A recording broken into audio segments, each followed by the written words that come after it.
Have you ever wondered why customers seem interested in your farm, but they never actually follow through and buy? Sometimes the problem isn't your product, it's the unanswered questions in your marketing. In today's episode, I'm going to show you how turning your customers' frequently asked questions into content can actually turn into farm sales. Let's get started. Hey there, this is Corinna Bench, and welcome to the My Digital Farmer podcast. In today's market, it's not enough to just grow your product. You've got to know how to sell it too. Welcome to the My Digital Farmer podcast, where we reveal online marketing strategies and tips to help farmers like you get better and more confident at marketing. Learn how to find more customers, increase your sales, and build a strong brand for your farm. Let's start the show. Well, welcome to episode 353 of the My Digital Farmer podcast. I'm your host, Corinna Bench, one of the farmers at Shared Legacy Farms out in Elmore, Ohio. That's Northwest Ohio. I'm also the founder of mydigitalfarmer.com, which is all about trying to help other farmers get confident in their marketing and sales strategy so that you can grow a profitable business. How's everyone doing today? Welcome back to the show, all my regular listeners. And if you're new, I'm glad you're here today. Make sure you subscribe to the podcast and check out my first 10 episodes. I always send people there. If you are new to the marketing world and you really want to get the 101, that's the place to go. I designed them many years ago, very intentionally for future audiences like you, so that it would be an on-ramp into the marketing lingo that we talk about here. Another place to go to get onboarded is to join my email list. Go to mydigitalfarmer.com/subscribe. It's easy to remember. When you do, I'm going to send you an email like every 5 days for maybe 3 months. I just redid my welcome email sequence for people who join my list, and I point you to the really good podcast episodes to listen to. So I give you some free resources and trainings and freebies. It's really good stuff. I get a lot of good feedback on it. And if you just stay in that for a few months, man, you're going to learn a ton of information. So that's mydigitalfarmer.com/subscribe. Today's podcast is sponsored by my friends at Localine. A new year is the perfect time to streamline your sales and grow more profitably. So if you run a CSA or you sell wholesale or manage both, Localine helps you streamline your sales and scale with confidence. In 2025, farms and food hubs that used Localine grew their sales by 33%, building on the 23% growth they saw the year before. Average order values increased by 31%. I know mine did. And total order count grew by 9%. Look, real results across operations of all sizes. Localine brings everything together in one platform. They have CSA management, wholesale ordering, automated inventory, barcode scanning, a box builder, and POS so that you spend less time managing admin and more time growing your business. And switching couldn't be easier. There are no setup fees, my friends, no sales commissions, and their onboarding team will migrate your storefront for free, taking the workload off your plate, and that usually only takes a few days. As a podcast listener, you'll also get one premium feature for free for a full year when you use the code MDF2026 at checkout. So go to mydigitalfarmer.com/local-line and then enter that code MDF2026. Start 2026 organized, efficient, and ready to grow with Localine. And now back to the show. I'm excited you're here today. I'm having an amazing week. Like, I'm in a zone. Do you ever have that? I spent yesterday preparing a promotion for our spring plant sale. And you guys, it was fun. It was actually fun to put together because I had done the work last year of documenting what I did before. Like, I put all the emails into a Google Doc. All the social media posts from last year were in that Google Doc. All my stats and notes that I had taken on the promotion so that I didn't have to start from scratch. And you know what I did? I took that whole document, I copied and pasted it into ChatGPT, and I said, here's what I did last year. Help me think through a promotion for this year. And we made some adjustments. We talked through pricing increase and a slightly different way that I was going to position the offer. And I made some new product bundles based on its suggestions. And then working with chat, we put together a new email promotion sequence that was even better than last year. And what was so interesting is that the whole process felt lighter. I think it maybe took me 3 or 4 hours, but it felt fun. It wasn't this heavy lift. I didn't have to stare at a blank screen and start from scratch. I had 80% of it there, and I just had to retweak it. Oh, I love it. So for all of you who haven't yet learned that lesson to track your promotions that you spend all this time building, put them somewhere in a Google Doc, organize it so you can come back and reuse it. That right there is pure gold wisdom. And now that ChatGPT is in the equation, things just go faster. I feel like they're better.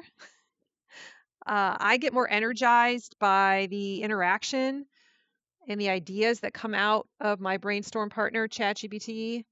And like I said, it just feels lighter. So anyway, if you want to come inside farm marketing school, I just dropped a new project into the school, and we're working on it in the month of March. For those of the people who want to do it, I'm encouraging people to train their ChatGPT bot for their farm. Turn ChatGPT into your farm assistant, and I'm giving you the prompts. I'm giving you the exact step-by-step on how to do that. What do you feed the bot so that it understands your business and it can become basically your super powerful virtual assistant and be able to do all this incredible stuff. It's about a 3-hour process to do the project, but I walk people through step-by-step how to do it. It's so good. I'm excited about it. And it's just going to make doing all the projects in farm marketing school so much faster, because if you train the bot, it can basically do a lot of the writing from the other projects. So super excited. I hope you join my community. I'm having a lot of fun in there. Let's dive in to today's topic, because we're already at 8 minutes into the show. I want to start out with a quick story. The other day, I was looking for a desk for our office for Kurt. And I went on to Facebook Marketplace and I found one that looked perfect. It was located in Genoa, which for us is 10 minutes away. So the location was good. The photos were really good, had nice lighting, multiple angles. I could see what it looked like. I could imagine it looking in our, how it would look in our space. It seemed sturdy. But the description was extremely short. It said something like sturdy desk, located in Genoa, and then the price. And the one piece of information I needed before I could decide if I wanted to buy it wasn't there. Can you guess what it was? Yeah, it was the dimensions of the desk. And without that one piece of information, I couldn't figure out if it would fit in the space we had for it. Now, I could have messaged the seller and asked, but I didn't. I moved on, and that seller probably lost the sale, not because the desk wasn't good, but because the information that I needed to make a decision wasn't available. It wasn't easy. And I see this kind of thing happening in farm marketing all the time. Sometimes customers want to buy from you, but they have 1 or 2 questions that are holding them back, that they need answered before they feel comfortable moving forward. And if those questions aren't answered easily, and they're not easy to figure out, they simply won't buy. So today, this is what inspired the episode, I want to talk about customer objections and why understanding your customer objections, their frequently asked questions, might be one of the most important marketing skills that you develop and master in your marketing. So, what is an objection? Because I want us to really parse this out. There's kind of two ways that I look at objections. When someone encounters your product, they are trying to answer a very simple question. Will this solve my problem? Or will it satisfy a desire I have? And before they commit, their brain starts asking questions. And those questions are what we call objections in the marketing space. Sometimes the objection shows up as a frequently asked question or an FAQ. In fact, I often tell farmers in farm marketing school that FAQs and objections are basically cousins. They're very similar. They're in the same family. They're the questions someone needs answered before they will feel confident moving forward, taking the next step in your sales funnel. And sometimes that means buying, but sometimes it just means getting on your list. Some objections are logistical questions. Okay, these are like the FAQs. They're easy to answer. Things like, where are you located, or where are the pickup locations, or what markets are you at, or what does it cost? How do I actually place an order? But other questions are more like objections, and they're more about like fit or lifestyle or alignment of values. And a person has to kind of get over this hurdle. It's not just a simple, oh, give me the information, but sometimes it's like, I need you to shift my mindset. So, can my family get through that much food? What if I don't know how to cook these vegetables? Is the product worth that price? What if the meat cuts aren't what I like? And then there are like trust and authority questions where they're trying to figure out if they can trust you, if you have the credentials. Is this farm legit? Is the food good quality? Are they really growing this themselves? Okay, so all of these questions are completely normal and you should expect them. They are part of the buying process. And your job as the marketer in your business is to know your ideal customer enough, well enough, to anticipate those questions and answer them before they stop the sale. So this is where you're intentionally creating content in the messaging process, in the sales funnel, before a person even gets ready to buy. You've already addressed the questions so that they never even hit up against the wall. So let me give you some examples of common objections farm customers have in the context of your own farm.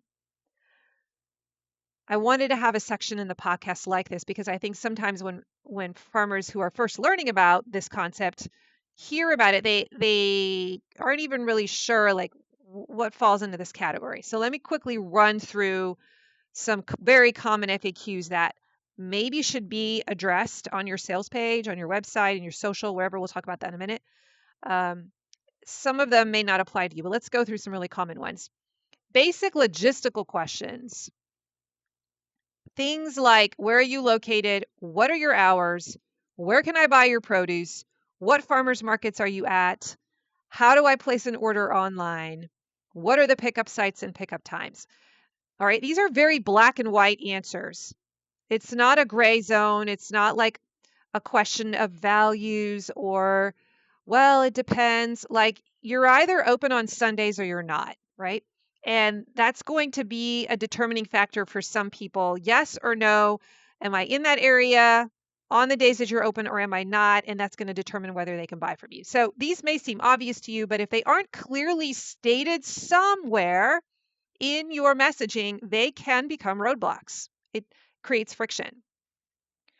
Now, I'm a CSA, so I'm going to share some examples of CSA-specific objections.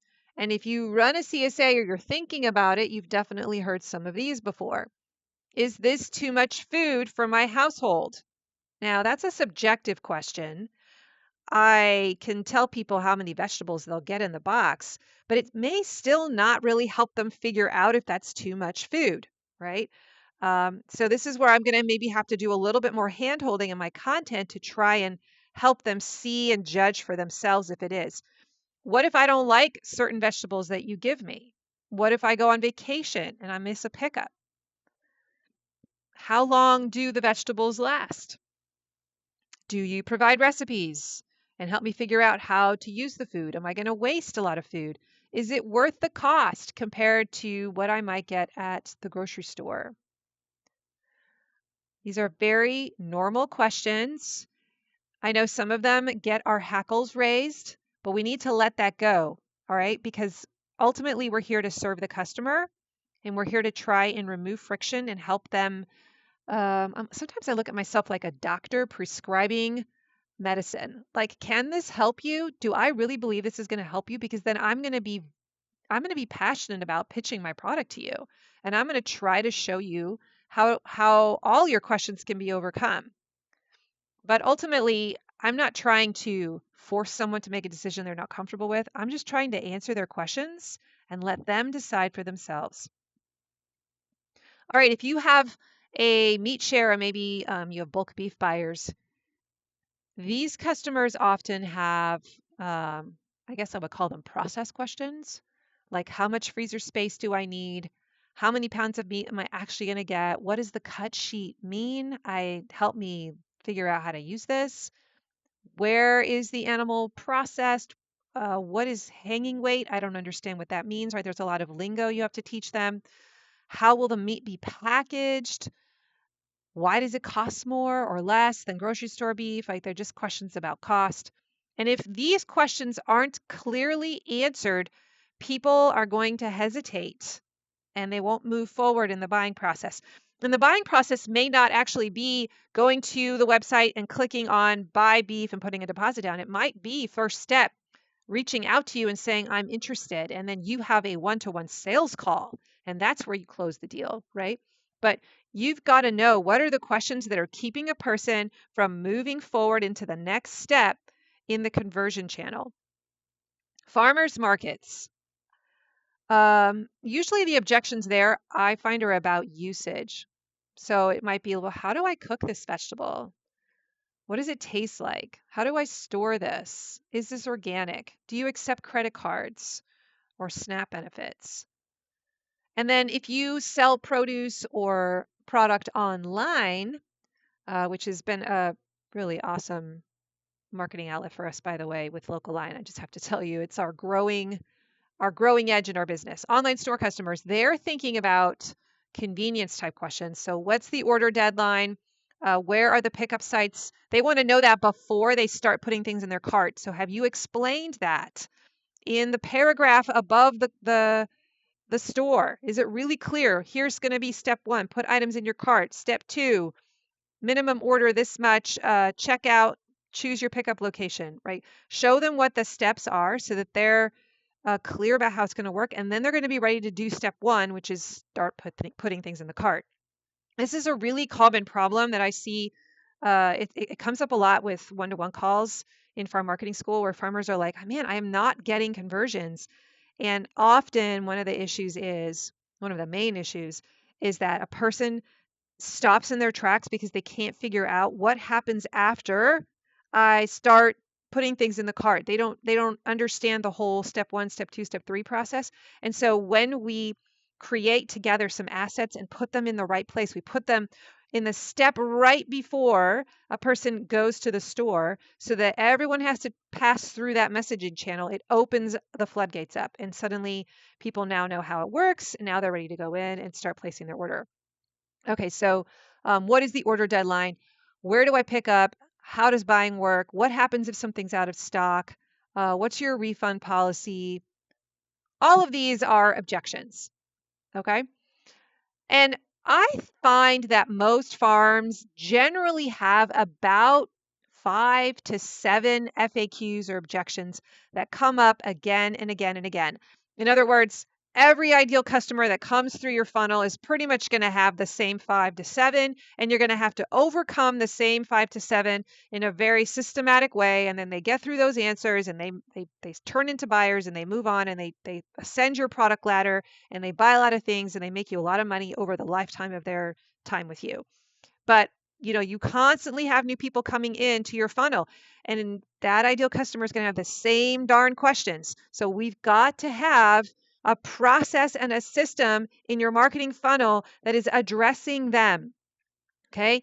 You've got to create a mechanism in your business in multiple places, usually, so that it greases the wheels, right? We're greasing the sales funnel. Today's podcast is sponsored by my friends at citizensalmonalaska.com. If you run a CSA and you're always looking for value-added products that feel aligned but don't create more work for you, I want to tell you about Citizen Salmon Alaska. This is my 5th season partnering with them, and I keep coming back for a really simple reason. It works, and I genuinely love their product. Our CSA members love it too. The wild sockeye salmon is a standout. The scallops disappear fast. And I trust the people behind the business. Citizen Salmon is a small family-run seafood company working directly with independent fishermen out of Homer, Alaska. They offer wild sockeye salmon, halibut, black cod, shrimp, and even in-house smoked seafood, which makes it an especially easy add-on for CSA farms.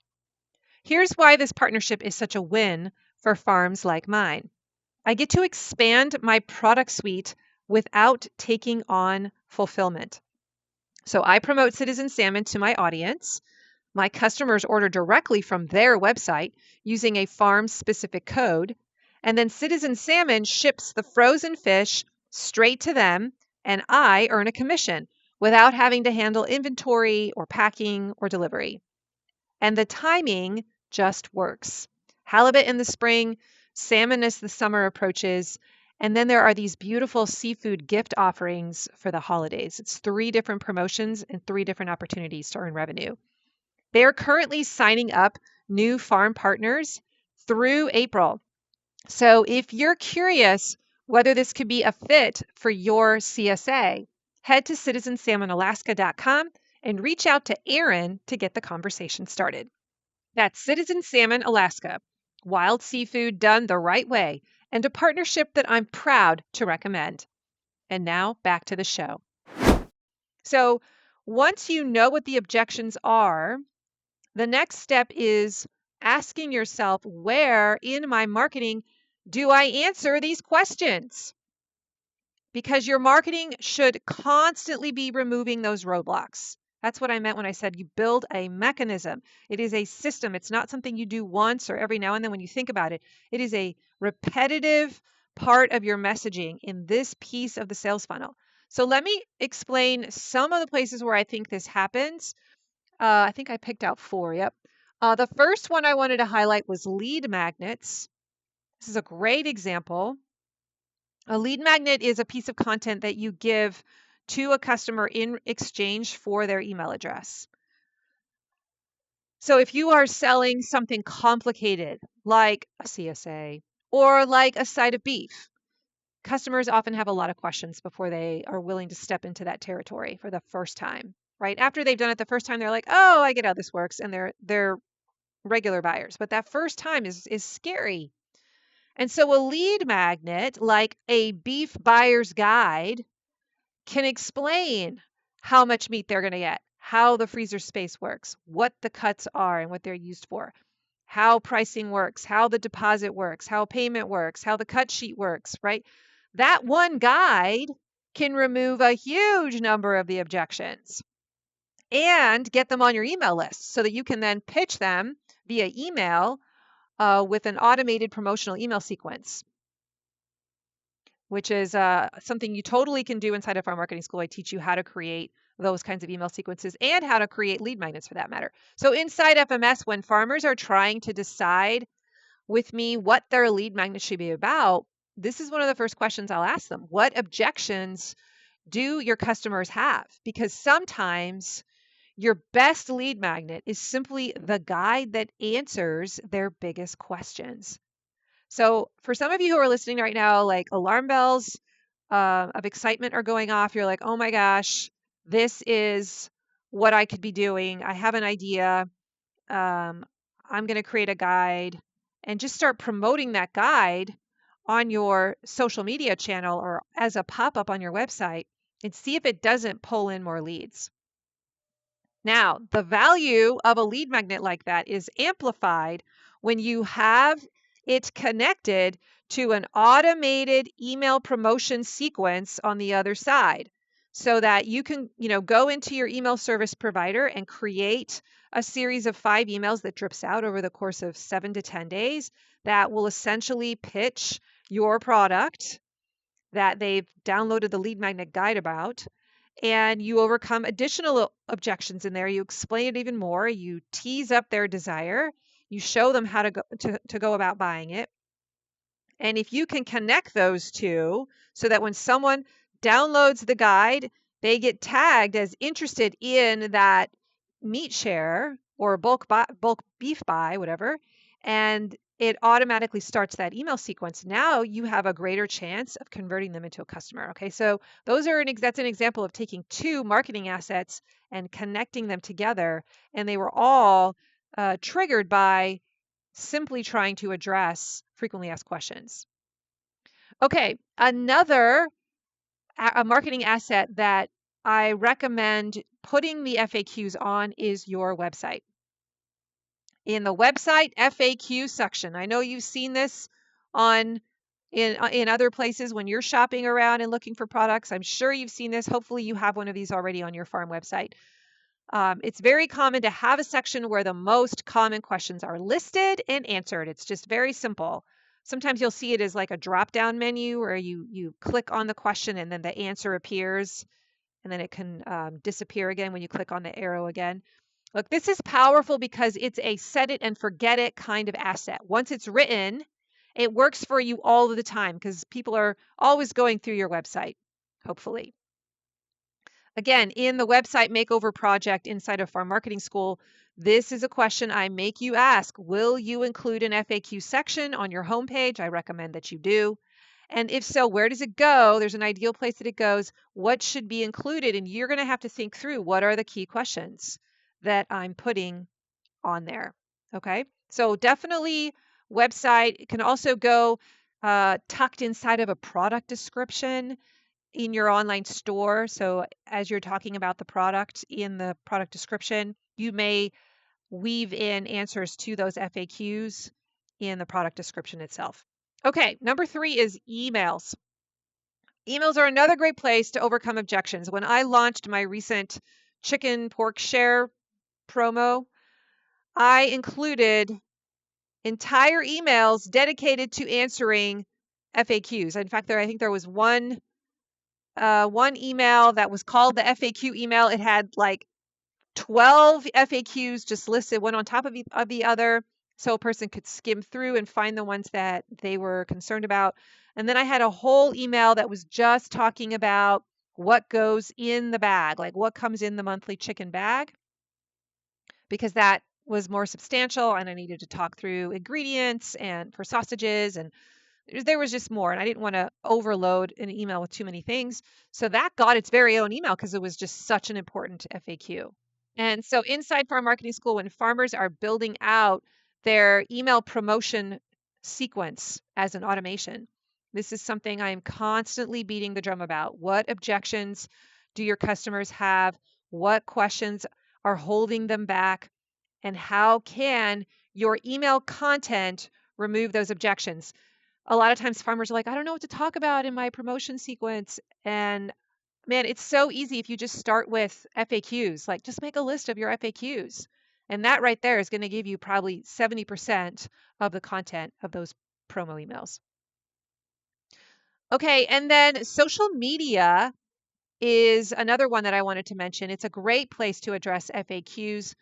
In fact, I recommend that farms rotate through their top FAQs regularly in their content because social media constantly has new followers for you. It's the top of funnel asset in your sales funnel.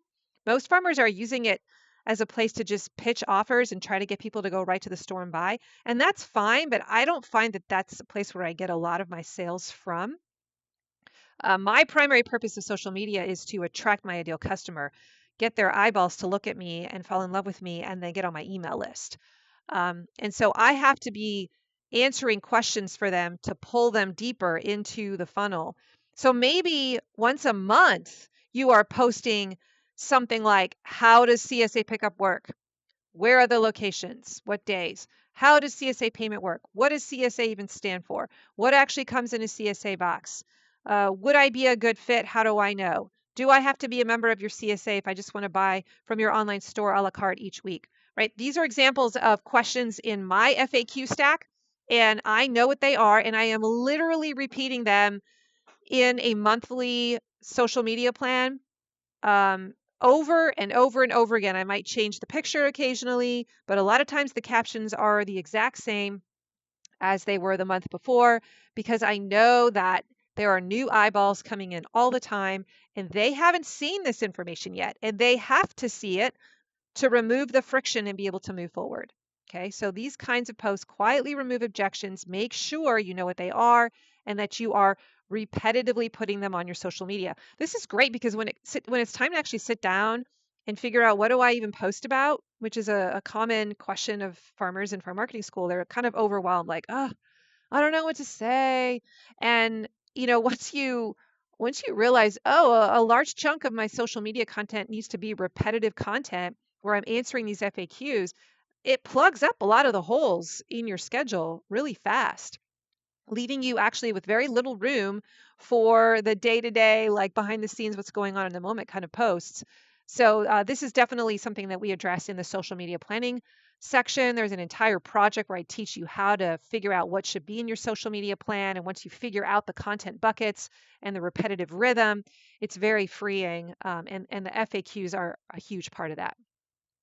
I'm going to briefly just mention YouTube here. This wasn't in my notes, but for those of you who are using YouTube, which is fabulous if you are, even just very organic, kind of taken from my phone. It's not super cleaned up or edited. I'm just throwing it onto my YouTube channel. That is really great for attracting new eyes onto your brand, creating authority. If you are a little bit intentional about the kinds of content that you're creating for your YouTube channel, you could be addressing some of these FAQs as content in some of those videos. You could even stick them together into a playlist of FAQs and objections so that people just buzz right through them and binge them. And that by the time they've watched 5 or 6 of your short form video content that has essentially answered those questions, they might be ready to buy now. Just make sure that in your product description or your video description that you have links, you have next steps, you point them of where to go to take them off that platform and get to your website or get to your store or get on your email list so they can move forward and get into your ecosystem. Finally, testimonials and reviews are incredibly powerful assets because your very own customers answer the objections for you. And that's huge. You'll often see reviews that say something like, I wasn't sure this was going to work for my family, but, fill in the blank. And then they explain how it ended up working really great. And those kind of reviews help future customers overcome the exact same hesitation. So if you have reviews that are speaking to some of your FAQs and objections, you should promote those. You should be talking about those. You should be pointing to those. You should be coaching your customers to leave those kinds of reviews if possible because they're very powerful. So definitely include a section on your website or be throwing them into your social media rotation, be putting testimonials, those kind of testimonials into your promo emails because it's basically functioning as an objection buster and it's coming straight from the customer's mouth, which is more powerful than coming from you. Today's podcast is sponsored by Farm Marketing School. Before we wrap up today's episode, I want to talk to those of you who are thinking, okay, I get it, Corinna, I need a better marketing system. If you've been listening to this podcast for a while, you know I don't believe in random point and shoot marketing. I don't believe in just posting and crossing your fingers and hoping. And I definitely don't believe in working harder every season just to feel the same stress again. And that's why I created Farm Marketing School. It's my monthly membership where I teach you step by step how to build a connected marketing system for your farm. Not just more ideas or fluff, it's a structure. Inside FMS, we start with a sales funnel audit so that you can map your entire customer journey and see what's working, because you probably have some things that are working and what's missing. And then you build one focused marketing asset at a time. Your weekly email system, your promotion calendar, your product ladder, your lead magnet, your social media plan that actually supports your whole system. And each of these projects is designed as a 30-day finish line. So you don't overhaul everything overnight, you build intentionally to the plan. And over time, those pieces start to connect. And that's when the flywheel starts spinning. That's when revenue feels more predictable. That's when your marketing feels lighter.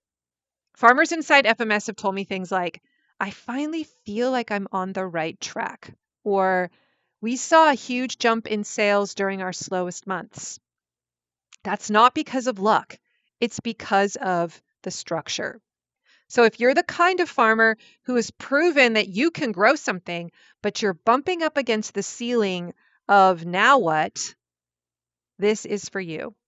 It's $69 month to month. There's also an annual option if you know you're ready to commit. And you can learn more about Farm Marketing School and join my amazing community of farmers at mydigitalfarmer.com/FMS. All the details for how it works is there. That's mydigitalfarmer.com/FMS. And now back to the show. All right, so how do you identify your farm's objections? Well, if you've been farming for a few years now, you probably already know them, because they're the questions that customers ask you over and over and over again ad nauseum. Okay, write them down if you haven't already. Like I said, usually farms have about 5 to 7 major ones. If you are newer to the farm entrepreneur space, you can still figure this out. You can pay attention to your customer conversations. So, in the next 2 weeks, I know you're having fabulous conversations with clients at the market. In the next 2 weeks, I want you to continue having them, but I want you to bring an awareness, like just kind of turn on a special spidey sense where you are trying to notice the concern behind the question. Why is this person asking the question the way they are? Right? Just get curious and pay attention and notice what are the things that keep coming up. You could ask your customers directly, especially the ones who have already passed over the hurdles. You could ask them, hey, what were some of the things that kind of confused you before you became a customer? Or what were some of your concerns? Or why did you ultimately decide you wanted to go with our farm? Reading reviews is another great hack for figuring out your customers' objections, because sometimes, like I said before, you'll find them saying something like, well, I was worried about XYZ, but I didn't have to because this farm is really great. And you can look at that objection piece and figure out, oh, that's something that concerns people. Another thing you could do is look at other farms' websites and study your competitors' FAQ sections, because their customer is often very similar to yours, and you can just make like a best guess. So here is your homework from today's episode. I want you, if you haven't ever done this before, to write down or brainstorm the 5 to 7 objections that your customers have before they buy. Okay, this could be very easy, black and white, easy to answer, yes or no, factoid kind of questions. Or it could be a little bit more like objections where you might have to do a little bit of mindset rewriting to help a person overcome a fear or a scarcity mindset or a myth that they've bought into, and you've got to somehow help them see the situation from a different perspective. Okay. So then ask yourself, where in my marketing do I answer these objections? Try to find out where they are. Is it on your website? Is it in your emails? Is it on your social media? Is it in your product description? If the answer is nowhere, then you've just discovered a roadblock in your sales funnel. Congratulations. We all have them. Because every unanswered objection creates friction, and good marketing removes friction. So if you have discovered that, oh, this is a roadblock, this is something I have not addressed at all anywhere in my sales process, like I just want to congratulate you for seeing it, because now you know how to fix it. And you can go and take action. You can create a couple of mechanisms in your business now, whether it's, oh, I'm going to add this to my website. That's going to take you an hour. Just go do it, and boom, you've got one mechanism now working for you. Or, I'm going to make sure that I have a social media post that answers these 5 FAQs every single month. And you're going to go write them, or you're going to ask ChatGPT to write them for you, and you're going to stick them in a Google Doc, and you're just going to go every month and plug them in and schedule them, and boom, you've just solved that problem. Do you see how you built a mechanism to handle this part, this roadblock in the sales funnel? This is what we do inside of farm marketing school. So if you want help building the kinds of marketing assets that solve these problems, things like incomplete, inconsistent, unintentionally planned social media plans, things like email promotion sequences, lead magnets, customer journeys, that's all the exact kind of work that we do inside of farm marketing school. So one of the things you're going to hear me say over and over again in there is, have you addressed the FAQs? Where are you addressing the FAQs? Because once you start thinking through that lens, you're going to see objections everywhere. You're going to see opportunities everywhere to be addressing them. So much of my content is really just addressing FAQs and customer objections. It's a huge part of it. It's suddenly just makes content creation really easy if you just start there and keep repeating it over and over again. So when you answer these objections well, your marketing becomes a lot more effective. All right, my friends. I hope that was helpful. Today's show notes can be found at mydigitalfarmer.com/353. And if you liked this episode, if you found it helpful and you want to share it with another farmer, please just grab the link, text it to them right now, or tell them about my podcast. I would love for as many people as possible to know I exist. Go leave me a review on Apple Podcasts. That would be swell too. I love to read those. And remember, you can get on my email list too, because when you do, I'm going to give you a ton of awesome information. It's free. It's going to make your marketing better.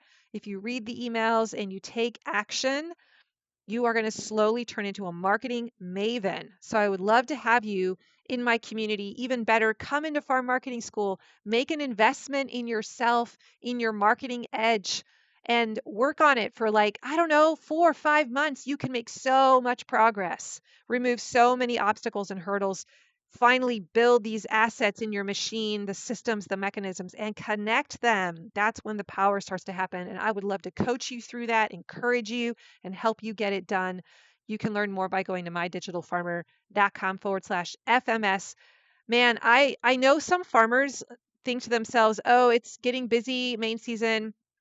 I don't have time to work on this. I'm going to back out of farm marketing school. But I personally think that in the main season, it's really, really valuable to be in the school, because then you can come to us in real time when you're dealing with stress, with I'm not making enough sales, I'm not hitting my goals, I'm having customer issues. This came up. I've got a big revenue goal I've got to hit now because Q3 sales aren't coming in.